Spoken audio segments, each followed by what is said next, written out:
Hi everyone, and welcome and thank you for joining us today. My name is Grant Smith. I'm the Communications and Conference Manager at Connecting App and TechSoup New Zealand. Connecting App and TechSoup New Zealand are part of the Info Exchange Group, a not-for-profit social enterprise that tackles the biggest social challenges through the smart and creative use of technology. I'm very excited to welcome you to the webinar today, which is Improving Your Collaboration and Insights, a deeper dive into Office 365 Suite. Today's presentation is with the IT team and will be given by Conan Daly, who is General Manager of the IT team.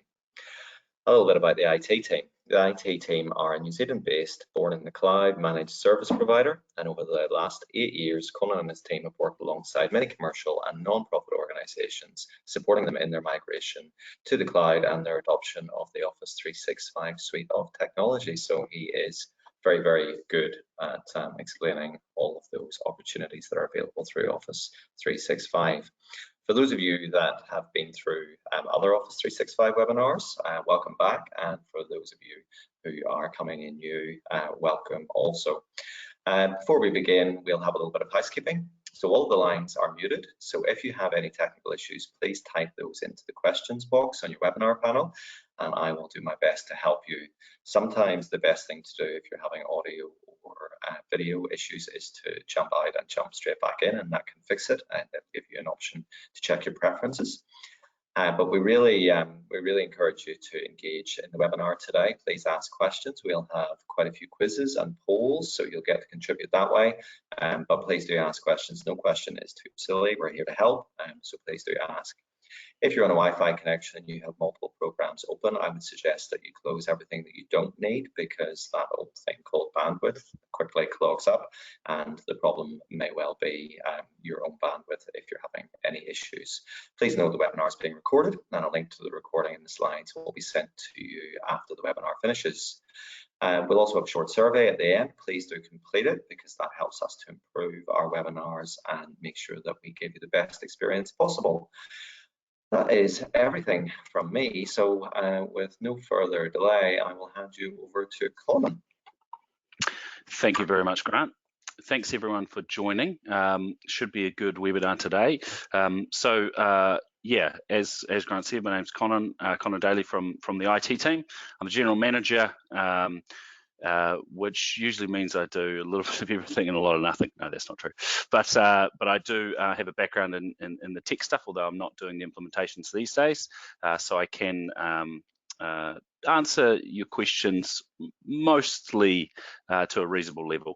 As said, this is a deeper dive, so we're going to go further than the more basic 365 webinars that we've done in the past. It's not a uber tech presentation. It's more going further into the Office 365 suite and wider than the other webinars, and we're actually doing demonstrations. And because we're doing demonstrations, I'm going to be jumping in and out of the window and going into live data from my data. So yeah, it's kind of free range webinaring today.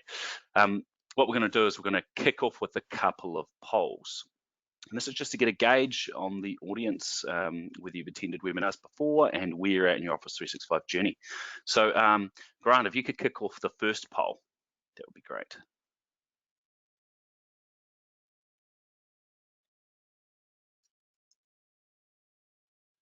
Does it come up?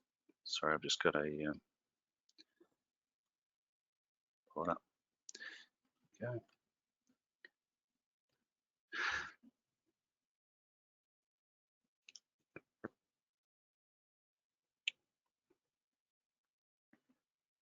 Did it come up, Grant? I'm not sure. I can't see it, but that might be. No? It did. We have 25% of people, I think, said they haven't been, and 75%. Sorry, 25 said they hadn't been, 75% said they had. Oh, great. Okay, that's excellent. So that's probably pretty good, I'd say. Yeah, if you'd all attended them, then that would be a bit of a problem. Right, we'll jump into the next poll, Grant. I'm just having, for some reason, not seeing them, but okay, no, I should be able to now. It's good. Okay, yeah, where are you at in your Office 365 journey? Very interested in this. There's obviously a lot more options, potential options, but these are the most common ones. Not started. The most basic kind of 365 is generally using email or potentially just Office. And then the other ones are getting more into Teams and SharePoint or heavily into it. And obviously, there's probably some of you that are using a lot more functions than just those. We're not tracking the data. This is just anonymous poll information. Are you able to tell me the results, Grant? I sure can. 10% not yet started, 44% using email and Office in 365, 33% using email, Office, and basic usage of Teams and SharePoint, 5% using email, Office, and extensive usage of Teams and SharePoint, and 8% who are the whiz kids. And just to note, people, we don't keep the polls up for very long, or it can go. So please do jump in quickly. No, that's great. Thanks, everyone. That's really interesting. And yeah, as I'd probably hoped, the majority of people are early in their Office 365 journey, which is great. But there are some people that are using the advanced. Do stick around because there should be something in here for you, of course. So, what we're going to go through, I'm going to go through. I'm sure there might be some criticism that I'm going to be speaking fast. I'm sorry about that. We're going to try and get through quite a bit. The presentations will be made available afterwards. So if there's anything that was missed because I moved through the content, apologies, but hopefully you can grab that information. But what we're going to go through today is the licensing information, then collaboration elements, which is SharePoint, OneDrive, Teams, and Planner. We're going to go through some of the automation elements, which is really Power Automate, which used to be called Flow, and Microsoft Forms. Then a little bit on Insights, which is Power BI and Myanalytics and Insights. And then a couple of other things. We're going to talk a little bit about some of the other tools around Stream and Dynamics. We won't spend much time on Dynamics because it's a big beast, but we'll talk a little bit about it. Right, a little bit on the IT team. So Grant gave a bit of an intro, appreciate that. Formed in 2011, although we did exist as part of a different organization before that. We've been doing Office 365 since it started around that time, coincidentally. We're an IT company. We do all types of IT support, and we have a large portion of our customers are not-for-profits. Hopefully, might be a couple of our customers, ongoing customers, attending this. And we provide services in NZ and Australia. Okay, so licensing. I won't spend too much time on this, but it is quite important because if you haven't attended one of our webinars recently, you might, and you haven't paid or looked into Office 365 or Microsoft 365 for a while, this could be a little bit, this could be new. The key thing is Microsoft have gotten rid of the term Office, or they're trying to Office 365. It's now Microsoft 365 because they want to disassociate it from being part of just the Office platform, Office being Word and Excel. So very common plans that some of you may have had around Office 365 Business Essentials. That is now Business Basic, same price and everything. And one of the most common plans, which is Office 365 Business Premier, is now Microsoft 365 Business Standard. To make things more confusing, the really good plan, which I'm going to recommend a lot of people in this have a look at, Microsoft 365 Business, which pretty much includes everything, including the Office software, is now called Microsoft 365 Business Premium, which is very confusing from the one above it, as you'd see. Now, I want to just give a wee point. If you're an organization that has 10 or fewer users, you can get 10 licenses of Microsoft 365 Business, which is pretty much the best license you can get. There is slightly better ones, but let's say that for what it has, it is likely to be the best one, and you can get those 10 for free. So if you're a small organization, this could be a great path. You may be paying nothing, but you might not have some of those. You might not get all the things that are in there. So this is something that Connecting Up TechSoup can assist with, but it's certainly something to look at. It's got a lot of security functions, and it's got the desktop apps of Office that you may be paying for elsewhere. So we're going to do a couple of, not really a quiz, but it's a little bit of a quiz. So who am I? We're going to go through some of the functions of Office 365. So Grant, if you can chuck up the first one, that'd be fantastic. So who am I? I'm used to create visual dashboards from data spreadsheets.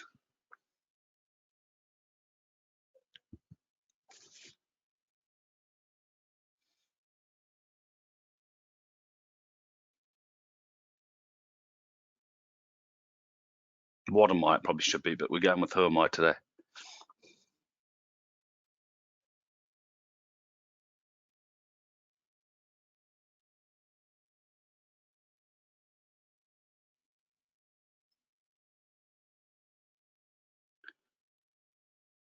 Okay, you won't have to tell me the answers, Grant. Alrighty, a bit slower on the uptake on that than the first Yeah. two polls. We've got 35% think Power BI, 12% think Power Automate, 41% think Myanalytics, and 9% think Sharepoint, and we have a 3% bringing up the rear with Teams. Good call. Look, it's not the easiest, and Microsoft, I can tell you, Microsoft don't do us any favors because there's a lot of crossover. But the answer to that one is Power BI, and we'll go through that a little bit later. Do you want to chuck up the next one, Grant?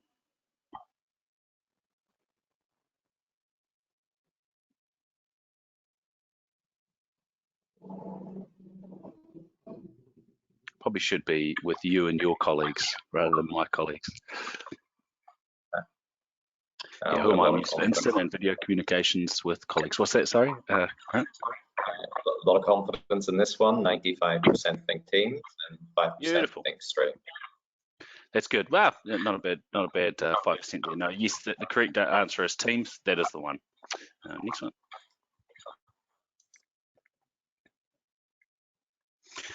Who am I? I can be used to make your paper forms paperless and automated, and the process is automated.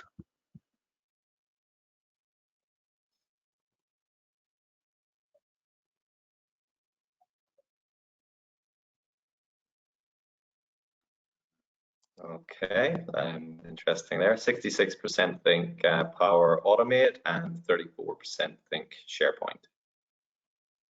It's good. It is Power Automate, but to be fair, SharePoint can do it. So, and traditionally, you can get SharePoint to do those. You can get them to digitize paper forms. So, I'm going to say those people shouldn't be negated a point for that. So, yeah. But Power Automate is the tool that is, should be used for that. Next one when you're ready, Grant. Who am I? I hold and back up your individual user files and documents. Individual users, meaning yourselves individually. SharePoint, Teams, OneDrive, Power Automate, Stream. Okay, I think similar to the last one, 82% think OneDrive and 18% think SharePoint. Beautiful. Yeah, and technically, yes, SharePoint is a potential one, but OneDrive is the answer there. Cool. Next one. Who am I? I provide personal productivity data and use AI to help organize your mailbox. SharePoint, Planner, Power Automate, Myanalytics, and Power BI.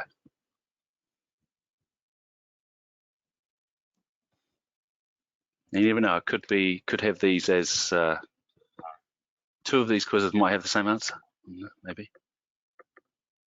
Okay, so we have 8% think SharePoint, 24% think Planner to do, 8% think Power Automate, and 59% think Myanalytics. No one thinks Power BI. Very good. It is Myanalytics, which we'll do a very, very brief demonstration on. There's not a huge amount to demonstrate, but it is a cool tool to play around with. So yeah, Myanalytics. Is there any more? I think there might be one or two more in there. Yeah. Who am I? I store your organizational, spelled that wrong, documents and connect as an intranet. Organization documents, organizations documents.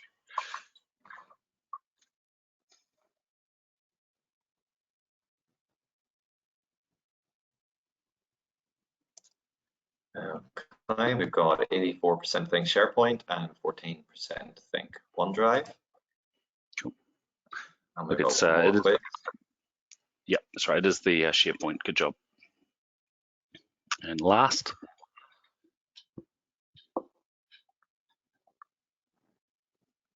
I store video recordings and transcribe your meetings.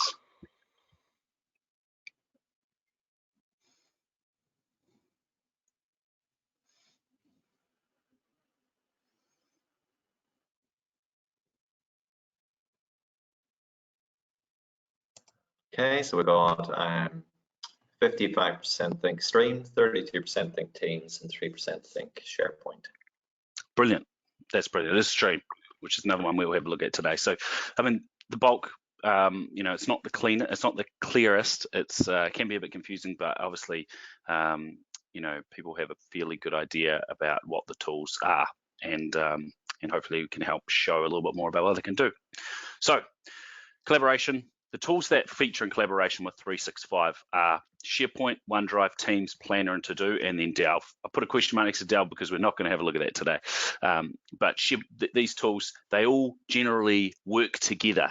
I'm not going to go in extreme detail about how they work together, but SharePoint interacts heavily with OneDrive, and Microsoft Teams interacts heavily with SharePoint, and Planner and To Do can be embedded in SharePoint or Teams. For Teams, it's very good. And they're all very good tools for helping to collaborate. I'm expecting and hoping that a lot of organizations, since the lockdowns in both our countries, have been sort of compelled to use tools like Teams and Zoom and SharePoint more, which is something we've seen, which is great. But there still might be some potential to use them if you're not already.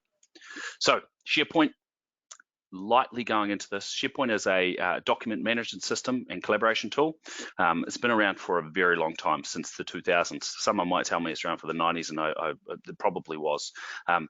It can be used to store your organization's documents like a file server. It can be used to store all of them, but it can also be an intranet, so a visual way to have information for your internal organization rather than for like a website, but it could be called that an internal website.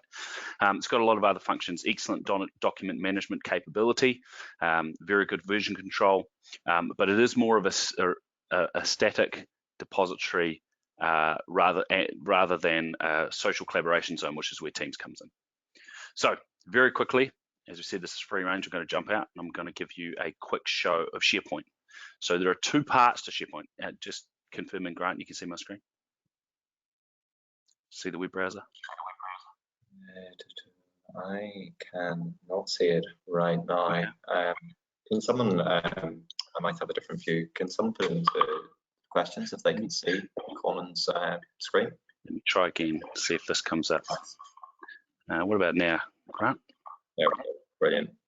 Okay, so thanks, then. This here is, sorry about that, guys.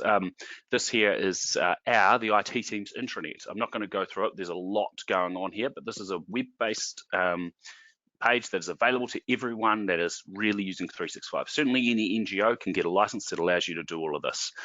So what we've done, we've got it split up into people zones, tech zones, internal initiative zones, which is kind of projects for us, operations, and client success, which is where we hold things like projects. So it's for our staff only. It's not public, and we include a lot of things in here. You know, if you're a new person, this is very helpful. You can see information on meeting the team, health and safety information, training, that kind of thing. It can also store a lot of documents, and you can browse and see documents that people upload, and it can have forms as well. And it's a really good place to hold forms. So that is, as you can see, we store our forms here. For expense claims, credit, mileage claim, incident, health and safety. So I'm not, as you can see, this is going to be a fast one, but this is what SharePoint can do. And it's not extraordinarily difficult to do that. The other side of what SharePoint can do, I'm just going to show this, hopefully this works. As you can see, and I'm going to double this up with OneDrive, the OneDrive demonstration. I am kind of old-fashioned with my documents. I like to use the Windows Explorer, as you can see here, to browse. So these folders are stored in SharePoint.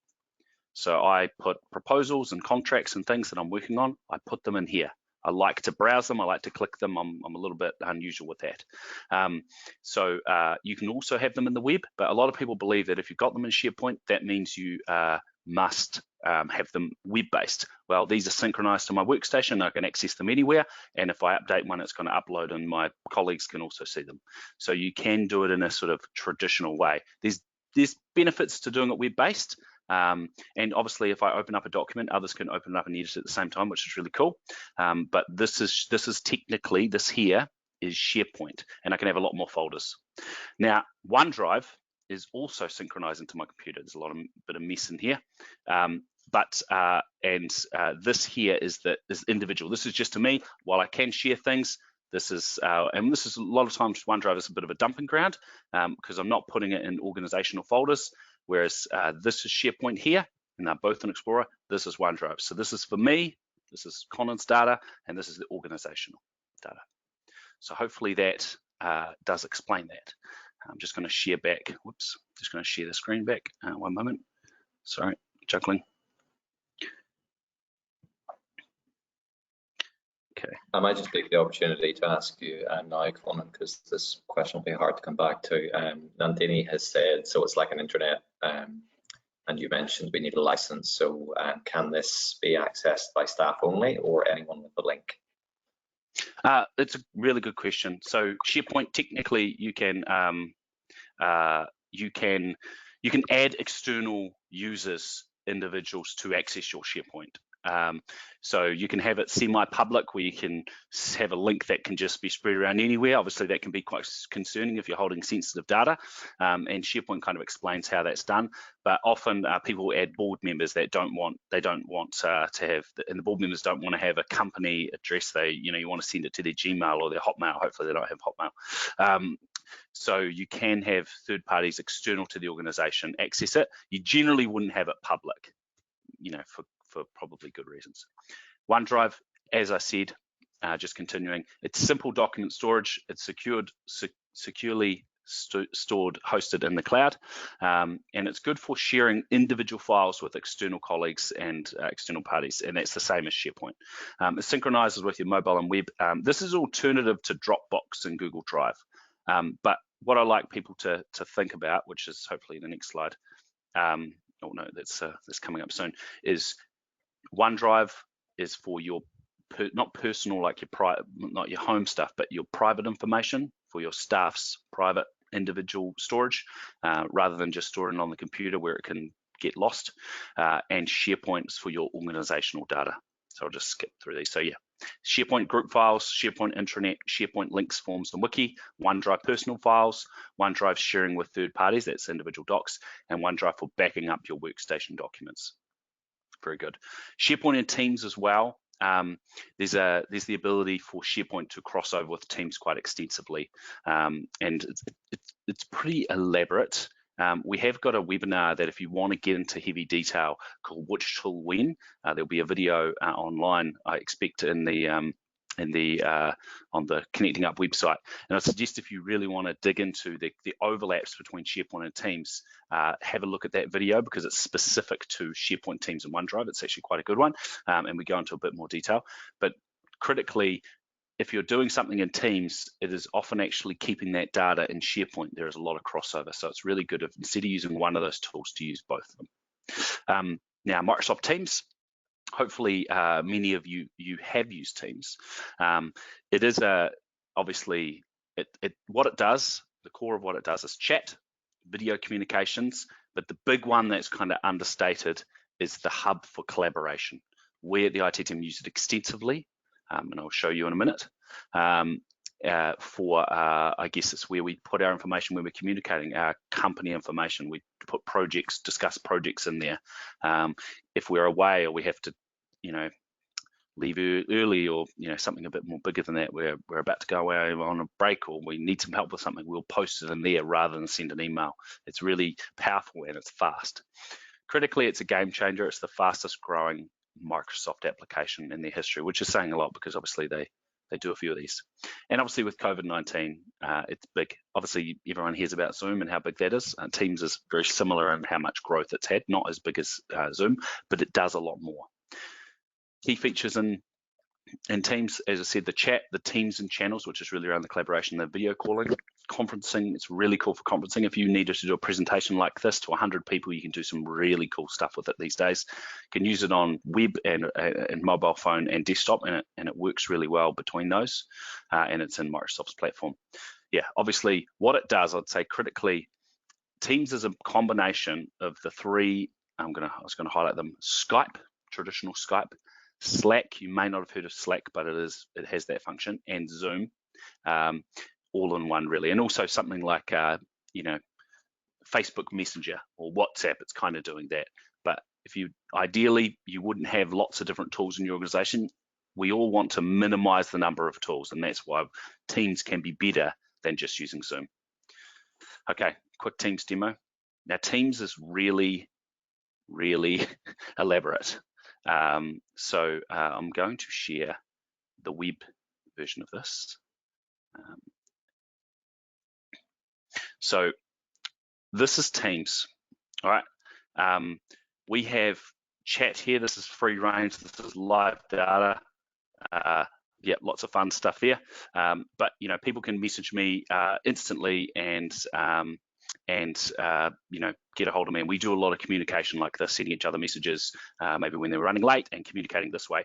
But it's also having meetings. Earlier on today, there was a meeting here, and you can put chat or add files to that.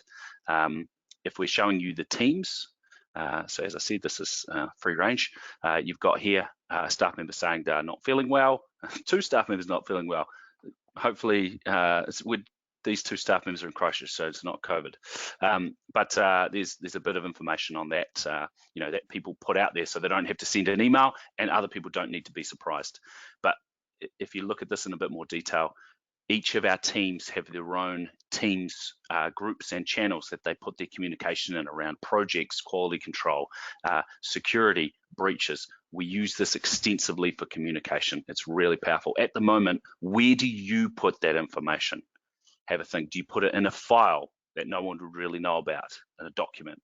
Do you email it and have a lot of different mail chains?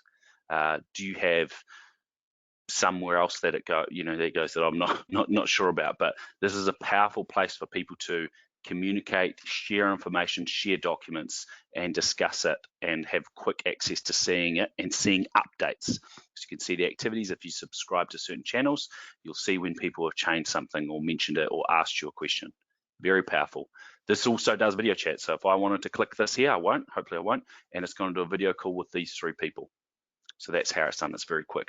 I can also communicate with third parties. I go into the calendar, I create an appointment, it sends people a link, and they can join even if they don't have Teams. So very powerful. Okay, I'm just going to jump back into the spreadsheet.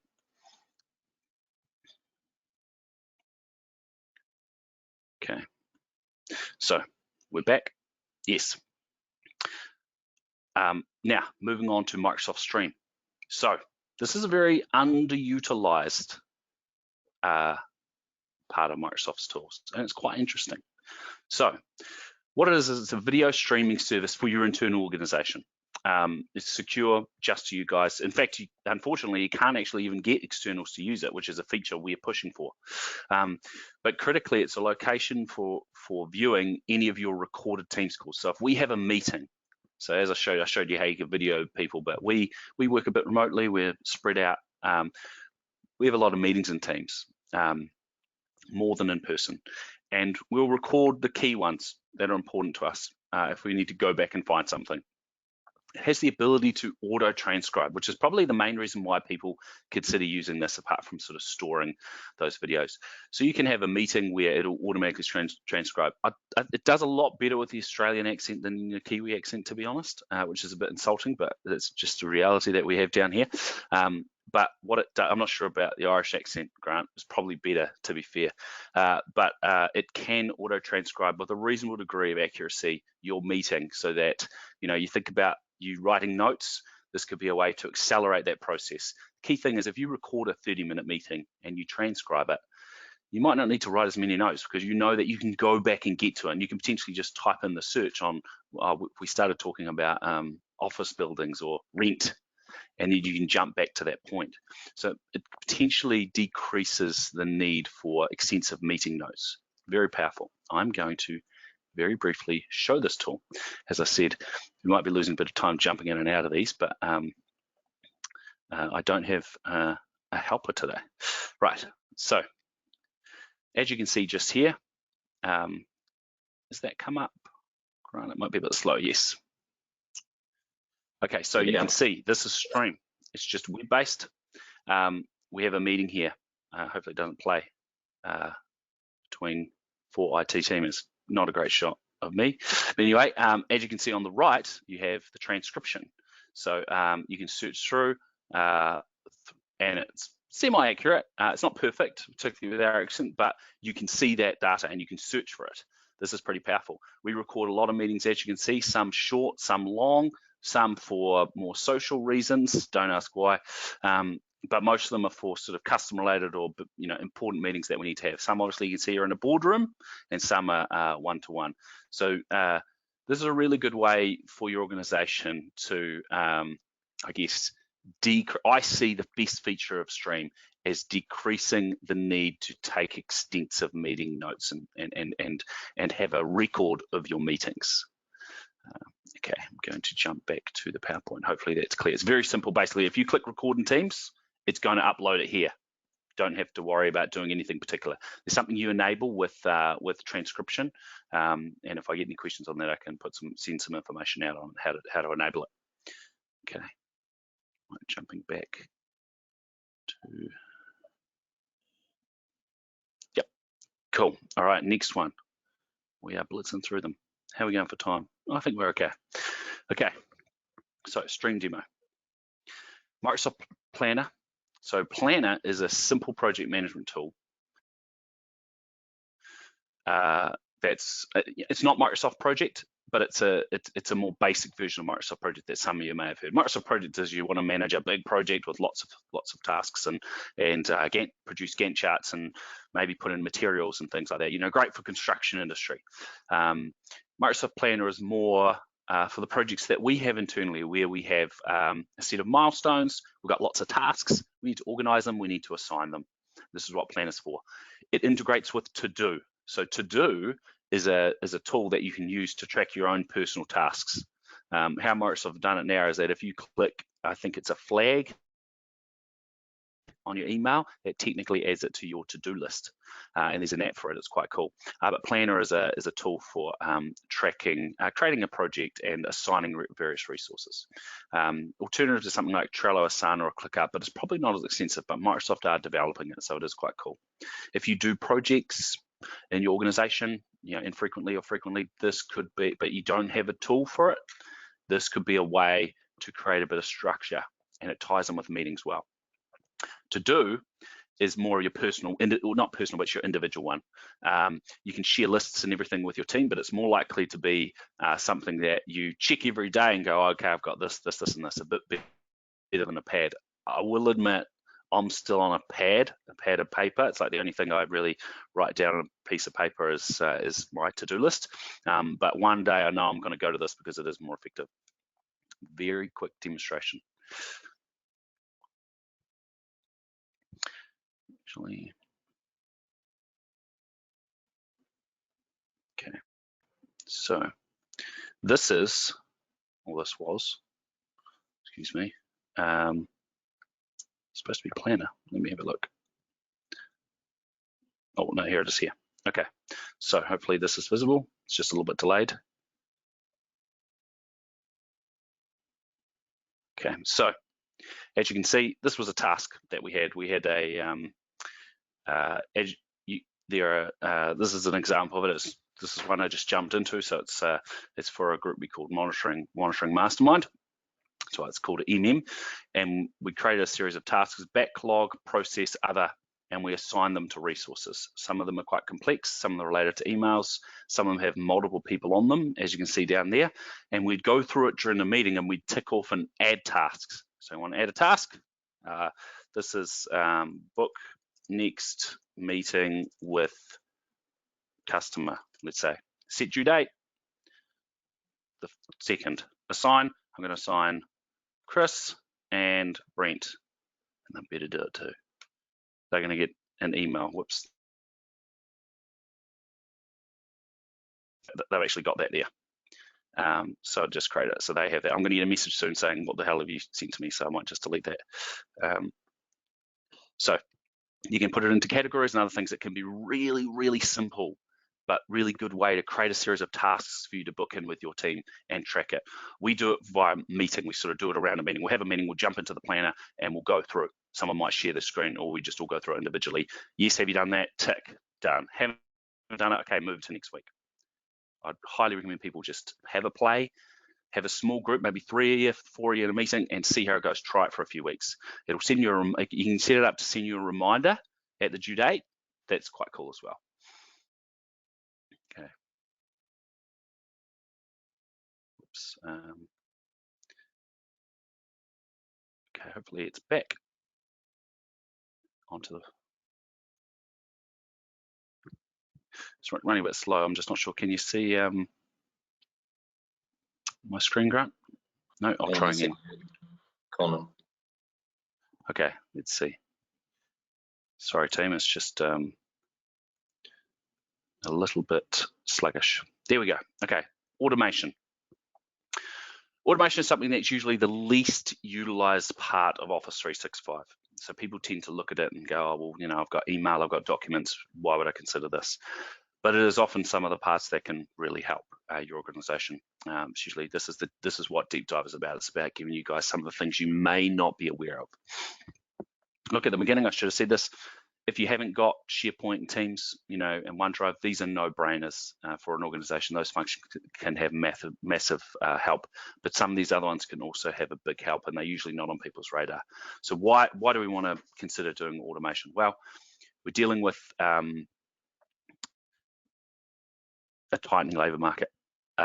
We need to be more efficient. Access to funding for not-for-profits is always going to be difficult. We want to use less paper, you know, sustainability and that kind of thing.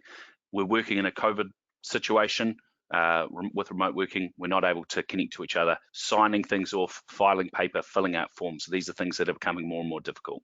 We want to be doing it. We want to digitize some of these processes.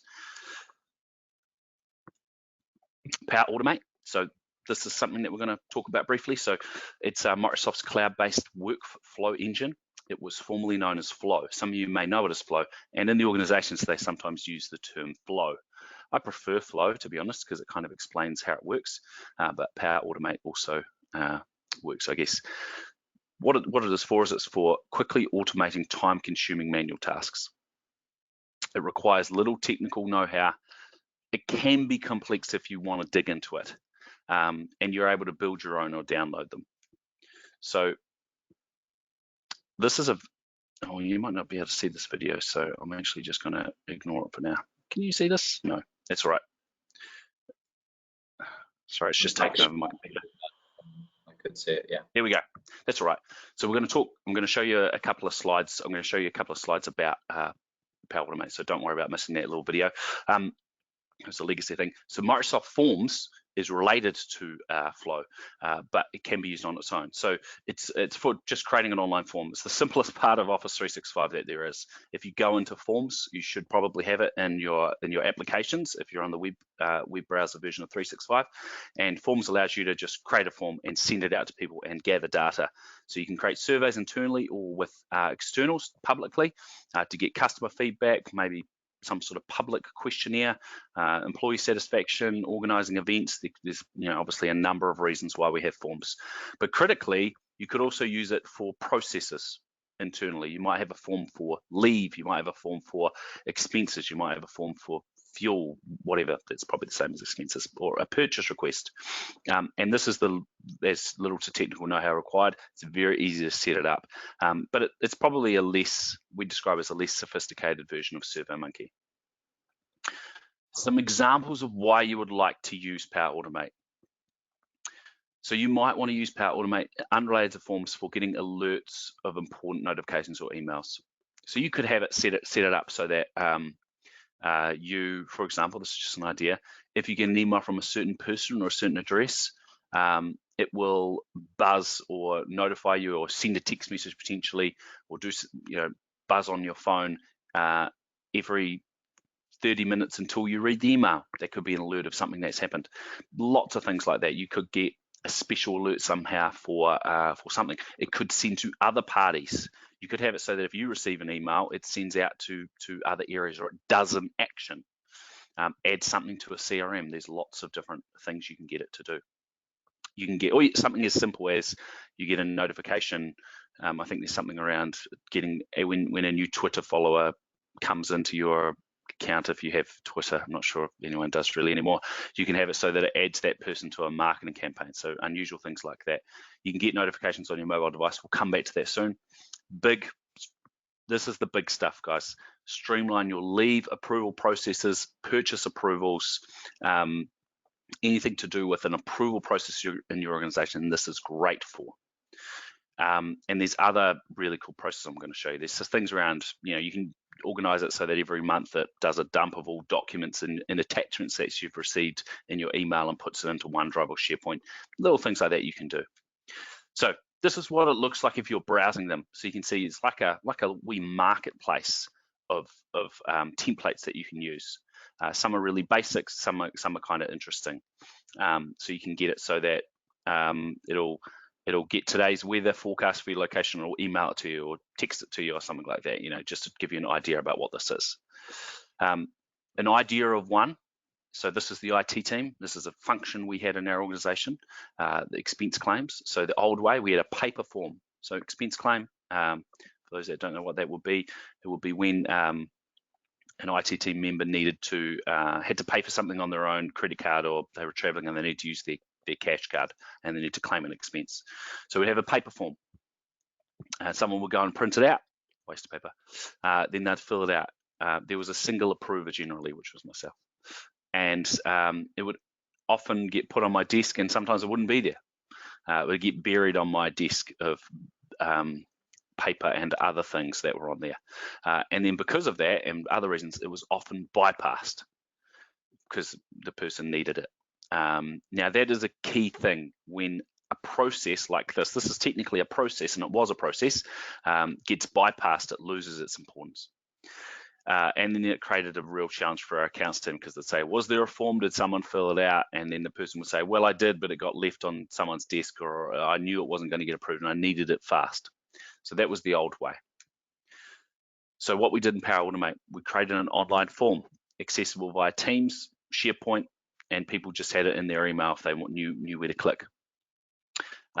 What happens is people enter the details in the form. They'd say, I purchased this, I clicked on this, click on who it's for, how much it was, and it would send an email to an approver, who could be myself or someone else, who would get a pop-up, get an email, and multiple ways to see it via to approve it. They would click approve, boom, approve. It was fast. It would convert in an email. It's actually embedded, so they wouldn't accidentally approve it twice. They'd know that they've approved it. Everyone would know what the process was. It went through them. There would be a traceability. You could have multiple approvers. What we found, though, is when we did this, the accuracy and how fast it was for approving, because obviously, I should say, once it was approved by myself, it would send it automatically to the accounts team. But the time savings we had for this were 180 hours last year. Huge. It sounds ridiculous, but it was massive, just from the accounts and the chasing up of data. And it was very simple. I think it took Lucy something like an hour or half an hour to put together. Credit card approval, very similar. We have a request form. The data gets submitted, and it shows the person that submitted it and all their details, sends an email to the person. Then the condition is if it's internal, it went to this person. If it's a client person, it went to this person. So had a flow. Depending on what happened, depending on what was in the form, it would go in a different direction. So this is the back end of it. It's sort of complicated, but it's not too complicated. As you can see, it sort of has get details, send email again. If there's a condition, that was if it went this way, go this way. So it's not code, but you can have code. It's usually a building blocks thing. This sort of has is this an internal purchase? Yes, go this way. No, go that way. I'm pointing at the screen, you probably can't see that. Bit of detail in here for when you get, that's the form information. It actually automatically populates most of this, so it might look a little bit more complicated than it is. And then this is how it looks when the approval comes in. So Lucy sends a request to me, and then I click approve or reject. And then it obviously, if I reject it, I explain why. As you can see, we don't need these, or if I approve it, it goes that way. Right, so that's Power Automate. I'd highly recommend people have a look at that, because it does have great value. Okay, we're just going to go to share a video. I'm going to skip it and hopefully it lets me. Yes. And now I'm going to share a video. This is Power. Oh, actually, sorry, I've given you the wrong video. I'm actually just going to show the Power Automate one and then I'll explain Power BI. A little bit of a mistake on my part, apologies. It's Power Automate. So we're just on Power Automate again. This is just explaining it in slightly better detail.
I just can't hear you at the moment, Conan. Just check your mic and wind that back just a little bit if you can. There you go. Can you hear me now? Is that better? I can. Yep. Yeah. Cool. So, so obviously that would have been better if I could have showed you that at the beginning of the Power Automate segment, but excuse me for that. So yeah, Power. There, don't worry about the video for Power BI. It was not very good anyway. So key features of Power BI. Just making sure my screen's up. Yep. Key features of Power BI and what it is, as you might have saw in the little quiz we had earlier. Power BI is for taking data, potentially in multiple locations, and putting it into interesting and visual, I guess, reports and dashboards. So for a bit of fun, people can use it to display data, you know, that they've got the complex spreadsheets and they want to use it to just display it in an interesting way. But there's very detailed and powerful uses for this that I'll explain shortly. Key thing is it helps to process a huge amount of data that other platforms struggle. If you've got a system, maybe a CRM, and you don't like the way it can, I guess, display or display graphs, display dashboards, Power BI can be added to that to improve it. The visualizations in there, the multiple visualizations that are available are really interesting and powerful and just really user-friendly for view, and they are drillable. So if you had say a graph or a pie chart, you'd be able to click on it and drill into what is that data. It says easily and intuitive. I think it's pretty easy once you get experience. So sometimes the learning curve of jumping into it can be complicated, but once you do get into it, you can spend a good amount of time navigating your way around it. It's not like software development where it's highly complicated. You don't have to take a course in it. I don't think so anyway. Right, so this is just an example. So COVID data, you've got a spreadsheet, you've got all this data, you know, thousands and thousands and thousands of lines, lots of different columns and rows. You open this data, you go into this application. This is Power BI. You open it, you open that spreadsheet file that you've saved on your computer somewhere. It allows you to remove and add different columns. It basically has their data sets, and then you will be able to, if you wanted, add multiple different data sources. And then now you're starting to see this is actually showing the data from different, well, in a bit of detail. And then you go to visuals, and this is what it produces. So that was taking a series of columns and rows of data in Excel, and allowing you to put it on a map that will be clickable, and you'll be able to drill in and zoom in and see that. Now, you might be looking at that and going, oh, how could that help our organization? But you forget about the regional side of it, which is an example. There are other sort of more, I guess, operational, sorry about the grainy image there, operational uses to this. A lot of people use it for tracking financial information, expenditure, maybe location of users in different areas, or feedback from your clients, or that kind of thing, and you want it in a very visual way from multiple sources. So you could have a CRM, you don't like the or your accounting system, you don't like the reports it has in there, you could use Power BI to level them up. So hopefully feel free to, some use cases. Medical or sales department can share powerful visualizations. The idea is you are able to use the data practically, not just for fun, making educated decisions using the data live. So you can actually bring the data to a meeting and you can drill into it as people ask questions. Consolidate reports, as I said earlier, bring data from multiple sources, which is key. And you can automate it. You can actually have it so it alerts. So if you had it so that maybe a certain metric was hit across multiple locations, it would send an alert. So hopefully feel free to ask questions on Power BI. Myanalytics, this is the last one I'm going to show a wee demo on. What it is, it's a very interesting and cool tool. It's being developed at the moment and it's getting better and better. It uses data and AI for insights. It can be used across the organization, which isn't called Myanalytics, it's actually called something else. I think it's just called Analytics, 365 Analytics. It works really well for individuals, but as well, though, that's the key thing. It can be used across your organization, but it is very interesting for individuals. It acts as both giving you insights and as an assistant. Now, I'm going to try and show you a couple of things without showing too much of my poor usage of my systems. So if I go into Myanalytics here, this is what it looks like. Hopefully it's just catching up. So it shows my work patterns. I've been on holiday, so the data's a bit messy, but apparently I have 68% time available for focusing. That's pretty good. That's also because I was away on holiday, and 18 quiet days. Okay, that's good. So as you can see, it's trying to show, and you can have this across your organization, not trying to show which of your staff are slacking off, but more are they having time where they can actually work. Because what we know now, 2021, is that you shouldn't have 10 meetings in a day. We all need time to actually do work, focus time. That's what Microsoft talks about. You need focus time, and you do need some quiet days. So the quiet days, what's that's doing? That's measuring the days that I've had where I haven't had meetings and I haven't been receiving calls, chats, messages on Teams, messages on email and Outlook. So ideally, that's your weekend. But some people don't get that, and so it's trying to help show you that you need some more time. Could your time working with others be more productive? Collaboration, 32%. This is the percentage of your time spent in meetings. Usually when I'm not on holiday, that's actually really high, which is good and bad. And I can actually see my collaborators and explore collaboration habits. I won't go into it. I was about to go into it, but I might just leave it. I'll just have a wee look. So what it will show you is things like how often are you looking at emails during meetings, which is really interesting. I'm terrible at it. Or looking at chat messages that you might receive. How often are you having meetings outside of work hours, those kind of things. So this is a pretty cool one to have a look at. I might just very quickly, look, one thing I was going to show you, but I won't because it will take a bit to fire up, is Myanalytics has an add-on in Outlook that you may already have, and it actually can tell you when it believes you've missed an email. So it actually reads your email. It sounds a bit big brother, but it looks at it. And sometimes someone says, could you get back to me on X date? And if it hasn't seen a reply or a response, it'll actually say, have you completed this task? It's pretty cool. For someone that's extremely forgetful and somewhat disorganized, it can help me catch, the person across from me is giving me a smirk. It can actually help me catch some tasks that I may miss. So I'd really encourage you guys to have a look at that if you have it. It will depend on your license, but there's a good chance that you will have this. Jumping back into the presentation. All right, just checking it's come up. Okay, so very quickly, a possible timeline or pathway if you are very early in the 365 journey. So this is for people that haven't, ignore that image. That is just an example. These are for people that are early in their 365 journey. Get your email done first, then get your documents, your Teams documents into OneDrive. When I say Teams, the individual's documents into OneDrive. Make sure they're not having their data exposed on their laptop. They're not going to lose it. Then look at getting your company documents to SharePoint. It is difficult, but it can be, it's doable depending on how much data you've got. Consider moving from Zoom or Skype to Teams. There is a lot more potential in that tool than likely what you're using with Zoom or Skype. And a lot of people say, again, I just want to reiterate that you can use Teams for meetings and calls with people if they don't have Teams. Just like Zoom, you don't need them to have an account. Getting a bit more complicated, transfer your identities from a domain controller if you have a server to Azure AD. This is a very important step. I haven't gone into it in a big way because it's a bit more of a complex security thing, but this is something you should consider doing.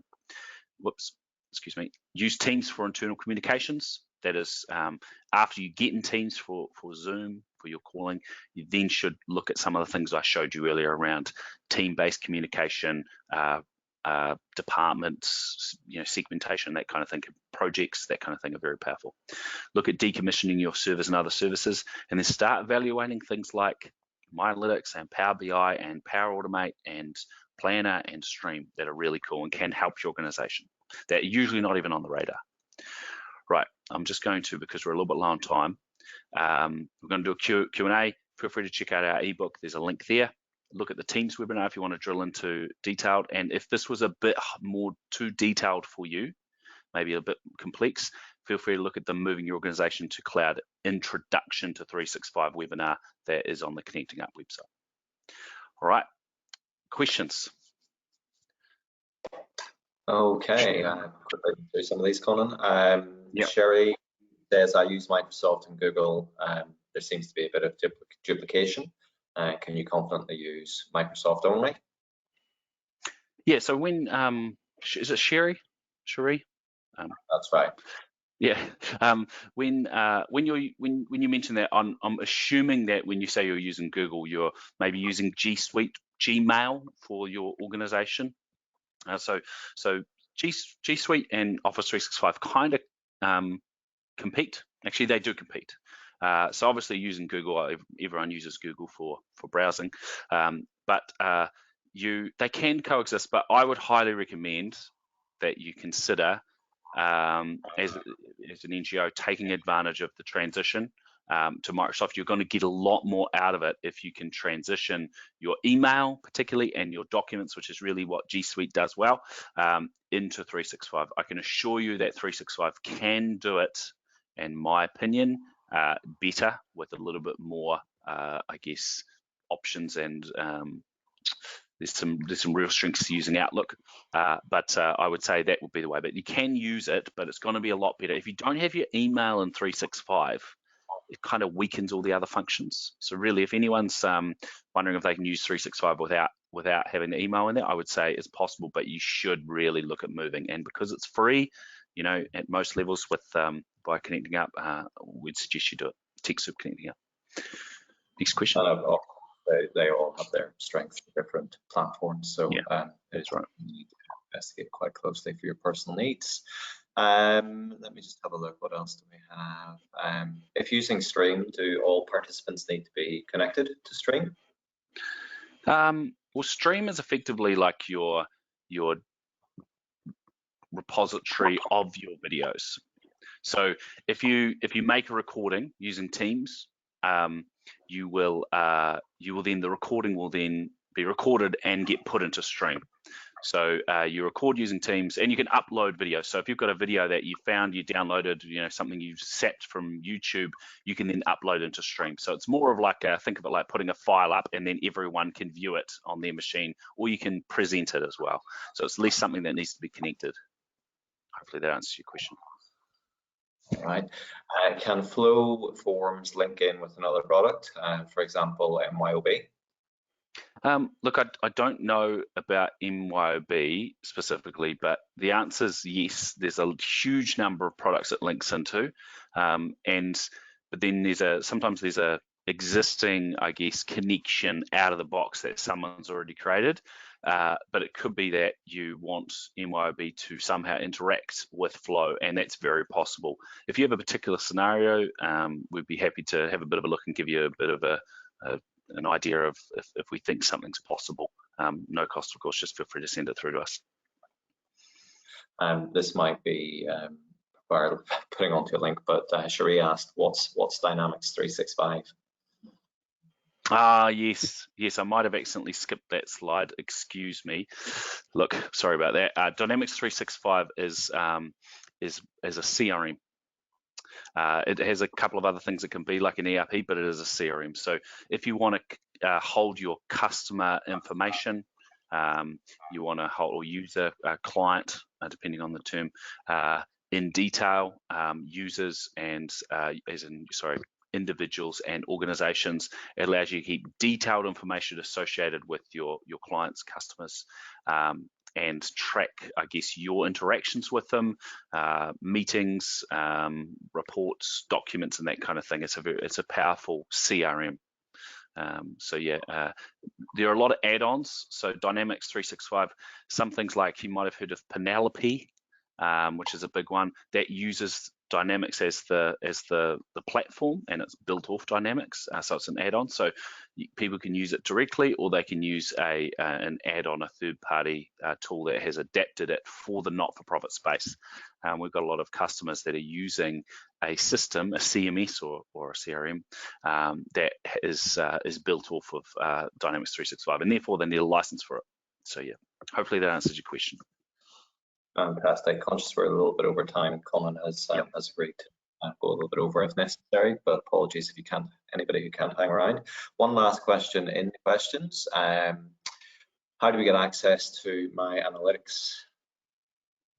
Yeah, look, it's a good question. I would say the first thing to do is browse to, if you go to login.microsoftonline.com and you log into 365 if you have an account, and there'll be the 9 dots in the upper left. If you click on that, it should show you or allow you to click on all apps, and you click on all apps, it'll show you I might say, I'm just going to share my screen and show it. It's only going to take 30 seconds. So if I go to the web browser, so here, hopefully this is about to show.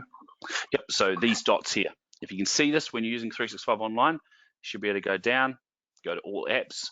This here is showing the most recent ones that you've been in. So you click on all apps and it's going to show you all of the ones that you can access. And then somewhere along there should be Myanalytics. I blew past it, Myanalytics there. The other thing is it could be an add-on already in your Outlook, even without you knowing. So have a look in Outlook, it might be there. Brilliant, cool. Thanks, Conor. Look, that's the last of the questions, so I think we can wrap it up. I'd just like to take the opportunity to thank Conor and the IT team, and thank everybody who has joined us today. Please do complete the questionnaire that you see afterwards, so we can continue to improve our sessions.